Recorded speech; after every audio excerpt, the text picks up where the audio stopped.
film Poltergeist was released on June 4th, 1982, directed by Tobe Hooper, and Steven Spielberg produced and wrote the screenplay. The film is about the Freelings, a family of 5 that is terrorized by paranormal entities that spawn from the television. It's a common story by now. Spooky things go on and they call us parapsychologists. It has a famous line from child star Heather O'Rourke saying that the TV people are here. So I popped this on a while back and I was just like, ooh, hey, this is kind of fun. Craig T. Nelson and Jo Beth Williams are both so great.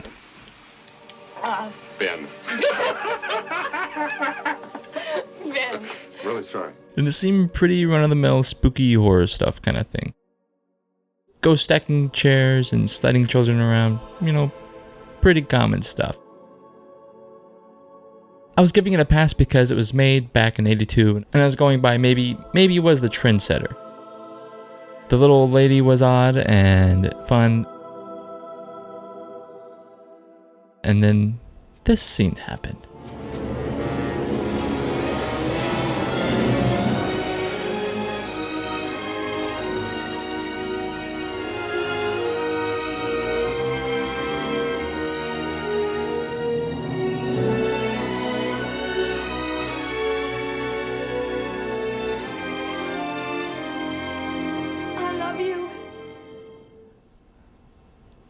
And it blew me away. It was such an emotional moment. And at the time, I was like, where is this coming from? Why am I crying?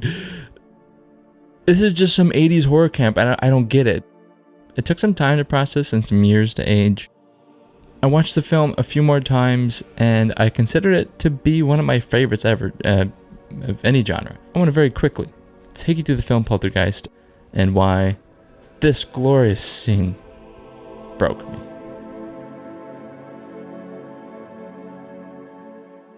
So Poltergeist is directed by Tobe Hooper. Tobe Hooper is most known for horror films and using inventive practical effects. Perhaps his most famous film was one of his first, The Texas Chainsaw Massacre, made in 1974. It shocked audiences with a horror story in rural Texas by using scrappy filmmaking techniques, making it seem nearly documentary-like, therefore making it feel that much more real. Mr. Hooper is credited as the director of Poltergeist, which should be considered one of the best horror films ever put to screen, but it's not regarded as such. It feels like a Spielberg film, rightly so, because he has producing credits along with screenplay and story credits. In fact, there is a Hollywood myth that Spielberg did the majority of directing on set. This was something new to me, not sure how to process it all.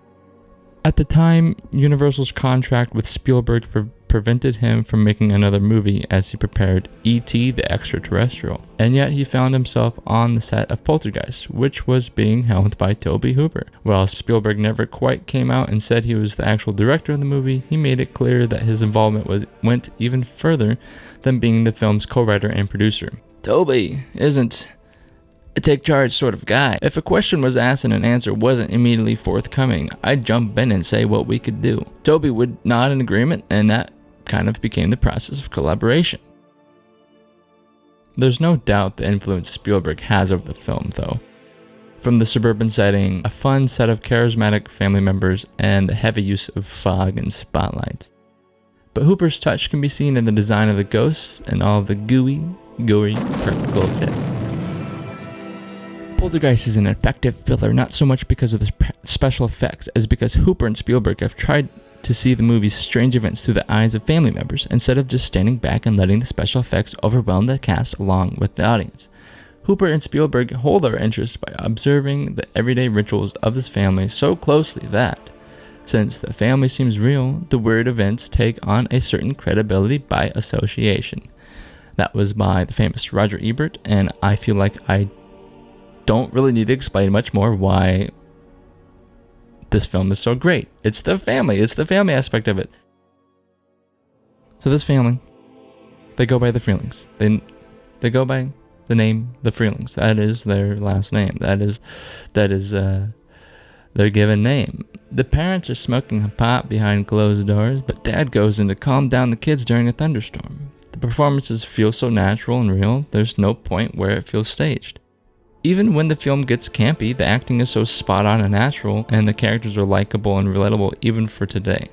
Which might be one of the greatest compliments to give a film that's over 40 years old. It's got this casual attitude that's so hard to recreate as an actor.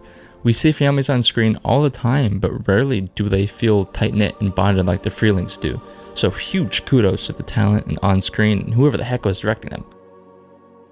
Which is why I feel so much during this scene, because people put their whole hearts into this. Even campy horror movies can still feel genuine. I'm not one to complain about the dated CGI or the end of the film in the second act, then pulling out another ending after that. But this is a classic. From the Star-Spangled Banner opening to Heather O'Rourke to delivering an iconic line, funny Craig T. Nelson, and loving Jo Beth Williams, to the absolute balls of the walls ending, Poltergeist is an underrated classic horror film. There's a lot more to this film, obviously, but I wanted to keep it short so you just go watch it yourself. So that's what I'm going to leave you to do. So come back, let me know your thoughts, and we'll chat another day, all right? This has been Andrew, so see ya.